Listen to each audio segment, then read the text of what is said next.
I'm gonna let you guys in on 12 things that I use in my home every day that help keep my house organized and clutter-free.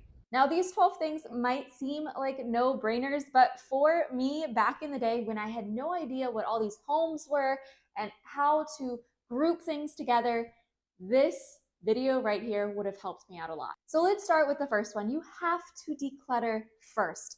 And then you don't only have to declutter, I want you to live in this space. I don't want you to run out to the container store like we like to do and grab all the boxes and watch a bunch of YouTube videos on how to organize your closet and think that you have to have those things in order to be happy in that space. Is it something that you could just use a cardboard box? Because I know, speaking as an American, that we here love to run out and buy things that we think are gonna fix everything for us. And what I've really learned through minimalism is that all these products that we buy that say they're going to fix our problem often become the problem. When we have too much of anything, it is going to be stressful. So first things first, declutter your space as much as you can. Get rid of those stuff out of your house. Live with it for at least a week. Look around your house. I bet you have some storage containers around your house that you're not using, because once you declutter, those things kind of pop up. And I want you to use those first. Now I want you to get some baskets to put in your high traffic areas. They don't have to be something beautiful. It can just be something that's around your house already. I want you to put those boxes in those places that you often find clutter is drawn to.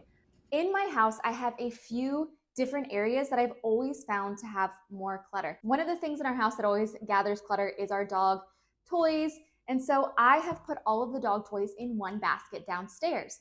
Another area that is high traffic is the area in this room, in the living room. And so I put a box actually right behind me that is not only our clutter catcher, but also our decluttering basket. I could have two separate baskets, but for me, I already know what I've put in there that I'm going to declutter and what just needs to be put away. But I have an area designated for those things that need to be put away. And that is going to be a game changer for you if you are feeling always that your house is so cluttered, but you don't have time to declutter it. Give it an area, have a basket for that, and so you don't feel so stressed all the time by your clutter. Number 3 is multi-use furniture, and I don't mean something that can transform into something else. It doesn't have to be that complicated, but literally, is your furniture light enough that you can pick it up and put it in another room if you're having a party, so you can use your coffee table as a chair in another corner? Or is it a coffee table that you can have storage in? Like, you get those little small ottomans. My mom has a few of those because she really likes a lot of magazines and doesn't always want to get rid of them. So the ottomans have been great because you can use them for a seat, you can use them to put your feet up, but also she stores all her magazines inside. Also outside, we often have parties. We have our neighbors over to our house, and so we have a few chairs, but the chairs that we got are very lightweight and easy to clean. So when I say multi-purpose, I don't mean that it always has to be like the ottoman that has very easily seen multi-functions. But is it something like the chairs outside that you can lift up and bring inside, or lift up and bring over to the fireplace and have more than just a stationary use? Those things you might be able to slowly change out. Number 4 is a game changer, and it's something that my husband actually introduced in our house, and that is the pegboard.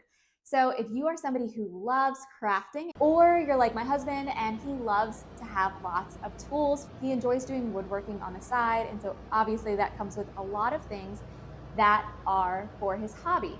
But a pegboard allows you to easily see where things should be going. You can even put a label on them so that it's even easier for other people to help around the house putting things away. But just make sure that when you are using a pegboard that you have a very distinct purpose for it. You really created a plan on where everything is going to go. I know my husband did a great job designing out where all of his tools were going to go as they hung on them, but it did take a little bit of time, which can be a little frustrational. But the more time you put into thinking about what you want to put on the pegboard and where it should functionally go, the easier it is for everyone around the house to help put things away. So number 5 is, bar none, my favorite thing. So let me share it with you. But before I do, if you are enjoying learning about minimalism and decluttering, then please join this little community here and hit that subscribe button down below. And if you are decluttering with us, then please put a heart emoji down in the comments to let us know that we're all in this together. So number 5 is to get yourself a label maker. Now I'm gonna link all of these down below so you'll be able to see my label maker that I have if you'd like it, because I know personally that the one I have I've had for a couple years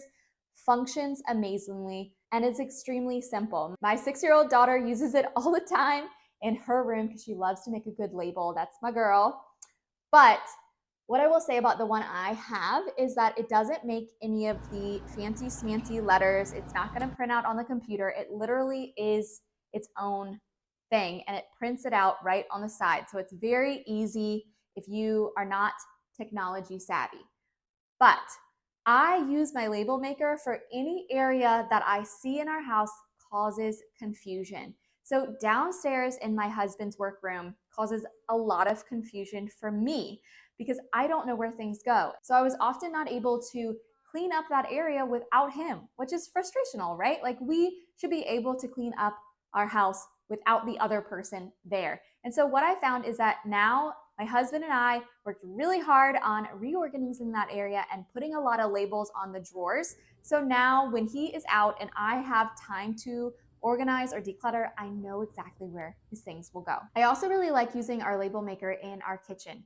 Now, if you've not seen any of my kitchen videos, I will link them down below, but I have used our label maker in our little tiny pantry, which is really just a cabinet. Our house is from the 1960s, and so we don't have any fancy smancy pantry, even though I would love one. But I've labeled the baskets, so it's really easy for me to see when we are running out of food, and it's easy for my daughter to put things back away where they belong because she can know and see the labels. So look around your house today and look for those areas that you are noticing. Maybe your toothbrushes aren't being put away where they belong, or you just see a lot of hair products out that shouldn't be there.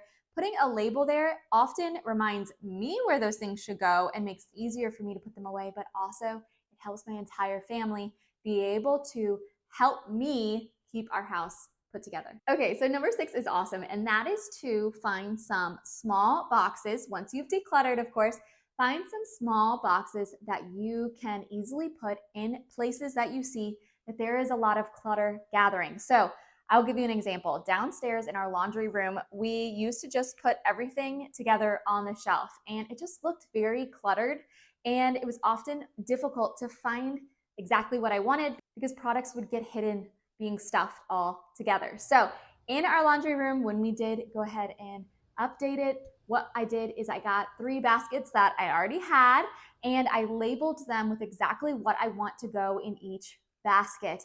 And so that not only helps me be able to easily find the things that I need, but when my husband is doing laundry, he knows exactly where things should be put away. So having small baskets have definitely helped us to not rebuy a bunch of products that we already have, but we can easily see because of the label, because of the basket, if we don't have a product anymore, it's not in the designated area. All right, friends, let me know in the comments below if any of these are striking a chord with you, but let's go to number 7. In places like my bathroom, what I have found is that I needed larger baskets to be able to accommodate for everything I needed to put in them.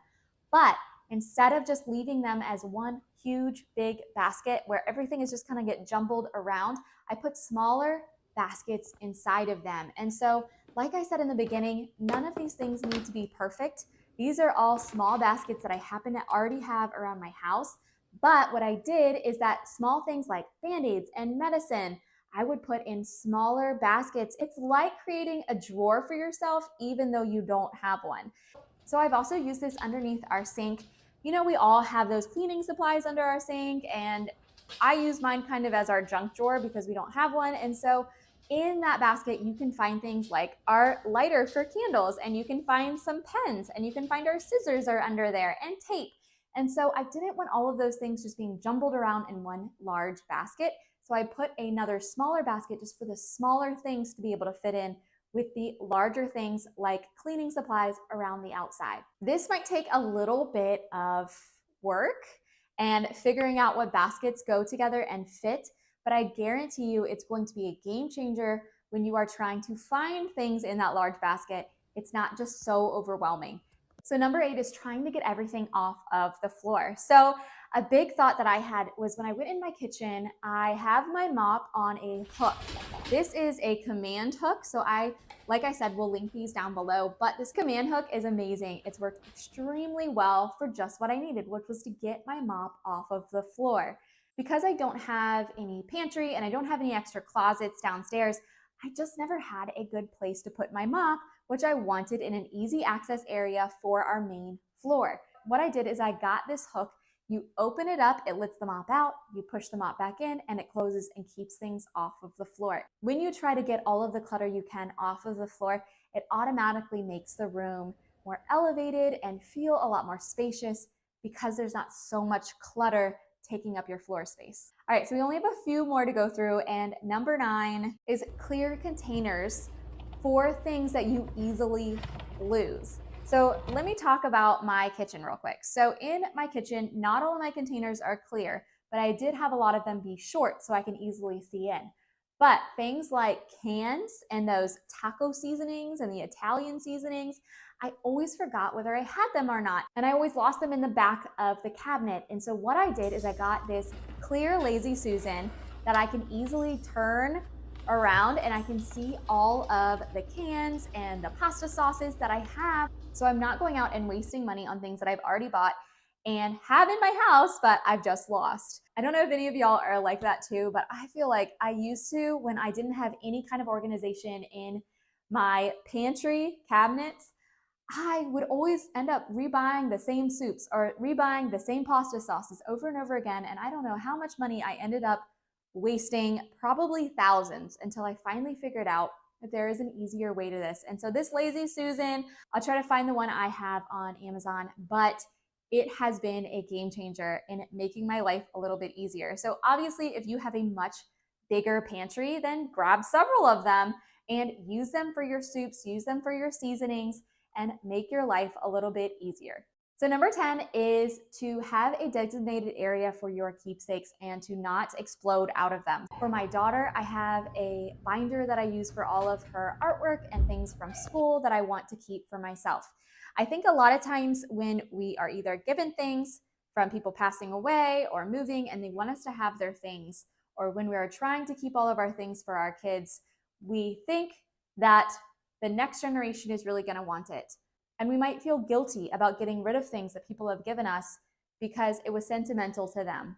But this is your charge right now. If you don't have an area for it, if you don't love it, if it doesn't make you happy when you look at it, if it's bringing you sad memories because it's something that reminds you of a sad time in your life, then stop hanging on to it. It is not going to help you down the road. It's not something that is uplifting and making you feel good. It's most likely not going to be something that the next generation is even going to care about. So only keep those things that are really benefiting you right now in life. The binder that I got for my daughter has worked amazingly because it's something that I really enjoy, that I would like to keep for the rest of my life. And if she ends up wanting it, that's fantastic. She can have it. But because it is a smaller item, I have to be very intentional about the things that I am keeping and have a real connection and reason. We've done the same thing with my husband and I's keepsakes that we really love, like letters we've written each other and things from our wedding and just special things that we've gotten over the years, but we have a box for them that we keep those things in. Okay, so number 11 is to put hooks where you are having problems. So look at your entryway. My entryway is so much more functional now that I have thrown some hooks in places that I was having a lot of clutter. So my husband built this wooden hook shelf thing right in our entryway, which is great for my daughter's book bag and my purse, and we'll hang things there that we don't want to forget when we walk outside the door. I also have a hook and mail container for our keys, and that has worked amazingly well. I have not lost my keys in so many years now, just because I got in the habit of putting them there. So if you're having a really hard time with maybe your family or you just come in and you don't know where to put things, it just becomes too hard to figure out where they go so they end up on the floor, then I want you to lift them up off of the floor. Then I want you to put some hooks around your entryway door. They're going to help you and your family be triggered to know exactly where things go and make it so easy that it's easier to put them away than to lay them on the floor. And my last favorite thing that I've done in this house is to have shoe baskets. So I have a shoe basket for myself, my husband, and my daughter.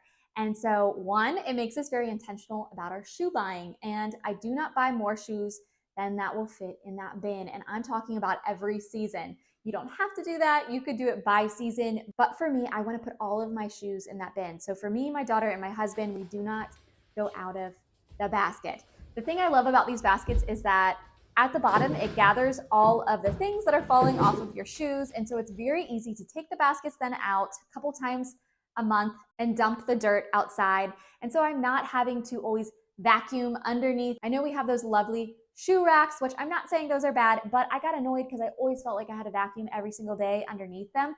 So the baskets allow me to be my lazy self where I don't want to have to vacuum in there every day. All right, friends, I know I talk so fast because this is something that really excites me. It's something that I had no idea how to organize my home, how to stay clutter-free in my house.